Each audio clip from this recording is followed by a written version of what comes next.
I will not speak much more with you, for the ruler of the world is coming, and he has nothing in me. John 14:30. Jesus was not saying the enemy was absent. He was saying the enemy was restricted.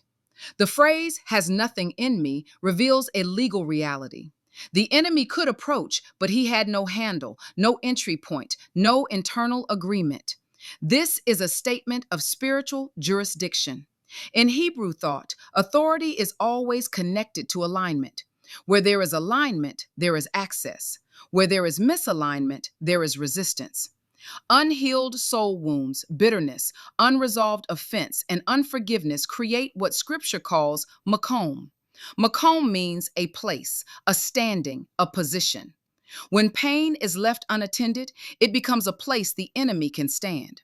This is why healing is not emotional maintenance. Healing is spiritual warfare. Consider the story of Job. Despite his immense suffering, Job maintained his integrity and faithfulness to God. Satan had access to Job because of the challenges he faced, but Job's unwavering faith and lack of internal agreement with despair and bitterness kept the enemy from gaining a foothold. God restored Job's fortunes because he remained aligned with God's purpose. When God heals those internal places, the enemy loses footing. Victory is decided before the battle. Jesus demonstrated this. He carried no internal agreements with accusation, pride, bitterness, or judgment. That is why the enemy came and found nothing. Jesus then taught us how to close those same doors. Look at David and Saul. David was pursued by Saul, who represented the enemy's relentless attack. Yet David refused to retaliate against Saul, even when he had the opportunity. His refusal to harbor bitterness and judgment allowed him to remain aligned with God's will. David's heart was in the right place, and thus the enemy could not claim victory over him. How can you say to your brother, "Brother, let me take the speck out of your eye," when you yourself do not see the plank that is in your own eye? You hypocrite. First take the plank out of your own eye, and then you will see clearly to remove the speck from your brother's eye. Luke 6:42. The Greek word for plank implies something embedded. Judgment embeds blindness, but the Hebrew concept here is ra'ah, to see clearly, to perceive rightly. Judgment distorts perception. Love restores sight. This is where most believers underestimate the battlefield. Scripture does not present love as passive. Love is a spiritual force that removes access. Consider Stephen, the first martyr. As he was being stoned, he prayed for his persecutors, saying, "Lord, do not hold this sin against them." Acts 7:60. His act of love disarmed the accusations against him and demonstrated the power of love in the midst of persecution.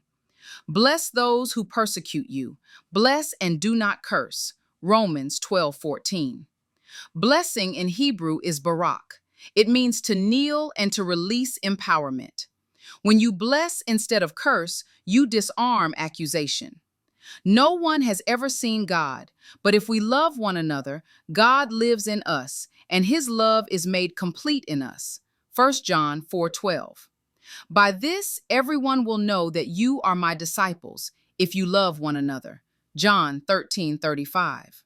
Love completes something. It seals something. Atmospheres shift before outcomes change. When love replaces judgment, the spiritual climate changes.